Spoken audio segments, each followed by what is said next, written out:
What's happening, guys, and welcome back to Unniche Tailored Living.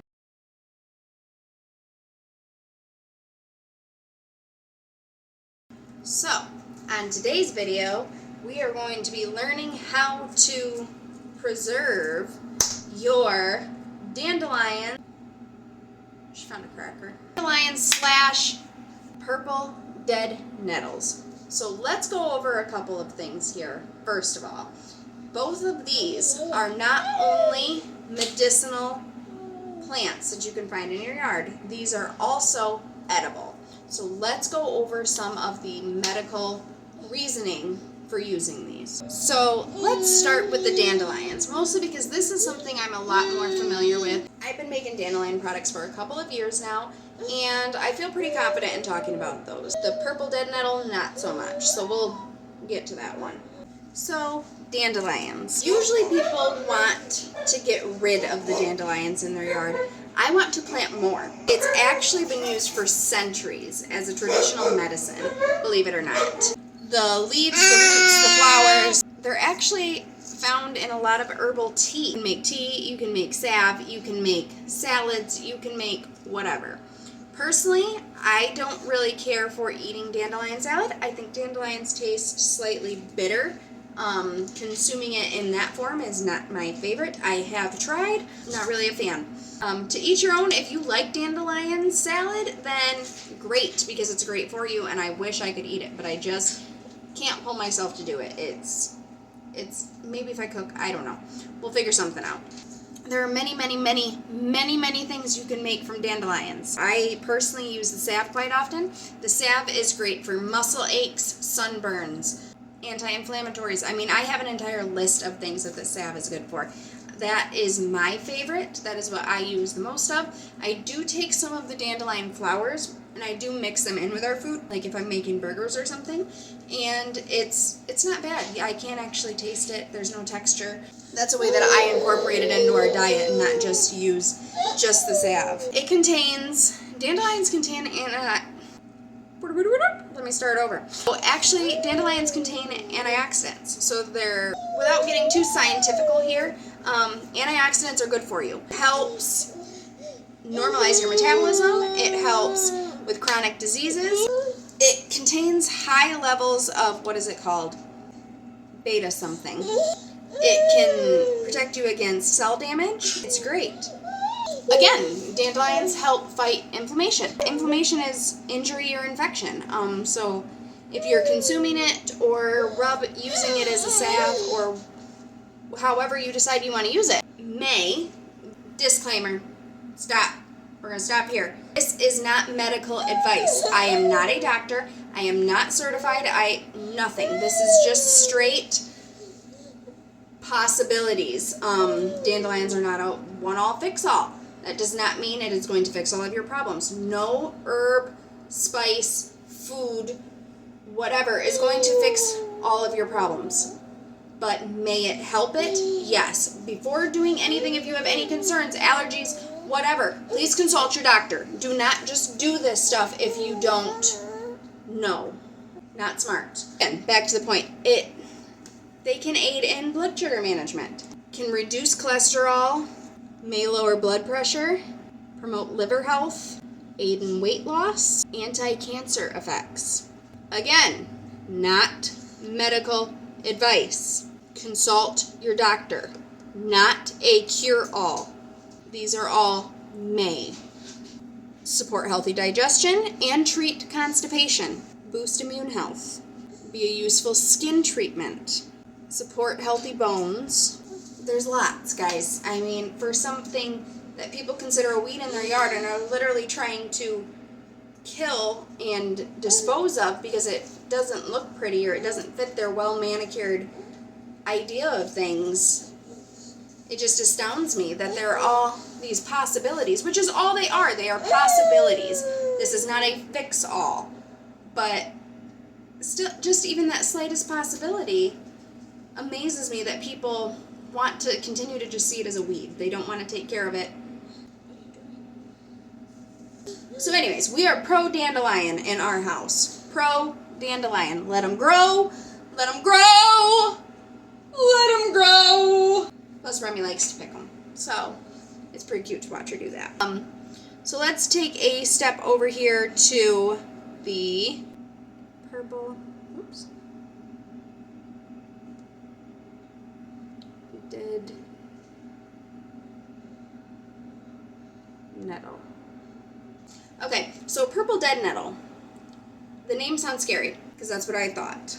But it's actually, purple dead nettle is the safe nettle. It doesn't have the pokies, it doesn't have the itchiness or the protective that regular nettles do. And that's why it's called a dead nettle, because it doesn't have that. I forget what the other ones are called. The real nettles, we'll call them. They have that protection against things eating them and that reaction. Those actually have their own health benefits and own things, and I'm learning a lot more about all of this foraging and natural and herbs, but I'm not there yet. I'm going to start with this. The dead nettle is pretty cool. It is edible. It is also medicinal. Some of the medicinal benefits. It's an astringent, a diuretic, a diaphoric, and a purgative, which is also an anti-inflammatory, antibacterial, and antifungal. So this kind of goes hand in hand with the dandelion, from what I'm understanding. I've seen a couple of different recipes on how to use it. I make a dandelion salve. I am actually thinking about making that shippable. If anybody is interested in purchasing that, I would love to hear your opinions on that, so go ahead and drop that in the comments. I am almost now thinking of taking this batch and making like a dandelion / dead nettle combination here and see how that does, because the dead nettle has some things that the dandelions do not, and vice versa.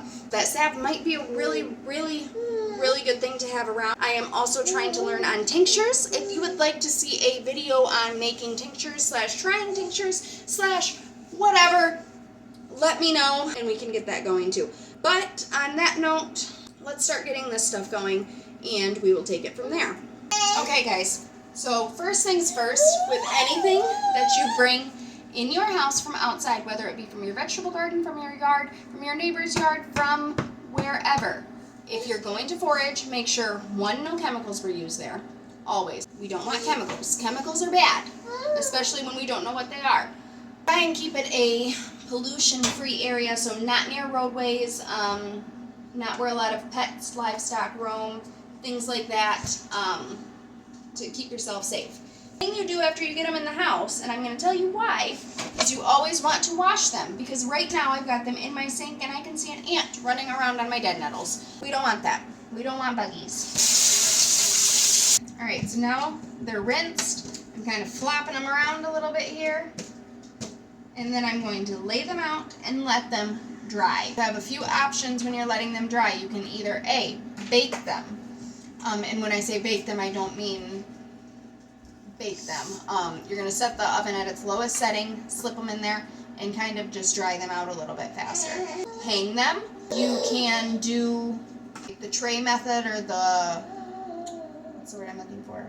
Screen method, where you lay them out flat and let them sit. It doesn't work in my house because I have too many animals / children in my home, and they won't stay where I put them. So what I do is I stick them in the dehydrator, which is going right now with some other things. So as soon as those are done, these will go in the dehydrator. As for now, I'm going to pop them on a cookie sheet and kind of just let them air out a little bit. So that's what we're going to do with that. Okay guys, so it has seriously been like 2 weeks since I started this project because my ADHD paralysis kind of took over and I just didn't want to do it. These dandelions have been sitting here for at least 2 weeks, if not 3. I'm really not sure how long it's been, but they should be nice and dry by now, so that's the good news. So just to kind of finish this up, I'm just going to take a mason jar that is labeled dandelions, and I'm going to put my dried flowers in there.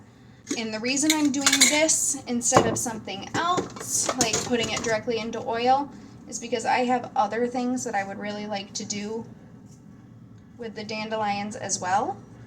So I'm trying not to put them all into oil to begin with.